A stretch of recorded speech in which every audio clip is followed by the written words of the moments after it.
উদ্ভাবন নির্ভর বাংলাদেশ গঠনে বিজ্ঞান ও প্রযুক্তি এই স্লোগান নিয়ে পঞ্চগড়ে ৪৭তম বিজ্ঞান ও প্রযুক্তি সপ্তাহের উদ্বোধন করা হয়েছে। পঞ্চগড় থেকে আব্দুর রহিমের প্রতিবেদনে দেখুন বিস্তারিত। এই উপলক্ষে শনিবার ১৮ এপ্রিল দুপুরে পঞ্চগড় সদর উপজেলা পরিষদ হলরুমে পঞ্চগড় জেলা প্রশাসনের আয়োজনে আলোচনা সভা অনুষ্ঠিত হয়। অতিরিক্ত জেলা প্রশাসক শিক্ষা ও আইসিটি সোহেল সুলতান জুলকার নাইন কবির স্টিভের সভাপতিত্বে বক্তব্য রাখেন সদর উপজেলা মাধ্যমিক শিক্ষা অফিসার লুৎফুল কবির মোহাম্মদ কামরুল হাসান, জেলা শিক্ষা সহকারী পরিদর্শক এম মাজেদুর রহমান প্রমুখ।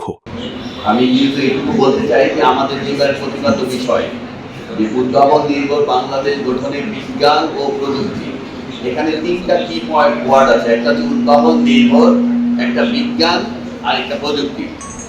তাহলে উদ্ভাবন করার জন্য আমাদের কি লাগবে? বিজ্ঞান ও প্রযুক্তি। আর বিজ্ঞানটা কি? আমরা বিজ্ঞান বললেই সবসময় মনে করি ইলেকট্রনিক সামথিং বা কোনো কিছু বিক্রিয়া ঘটবে, সেটাই বিজ্ঞান মানে হচ্ছে বিশেষ জ্ঞান। কোনো কিছুকে আরো সহজভাবে জনগণের কাছে বা মানুষের কাছে পৌঁছে দেওয়াটাই হচ্ছে বিজ্ঞান।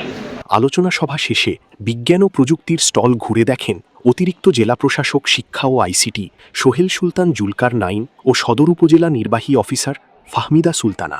জেলার ৩২ শিক্ষা প্রতিষ্ঠান এই বিজ্ঞান ও প্রযুক্তি সপ্তাহে অংশগ্রহণ করে।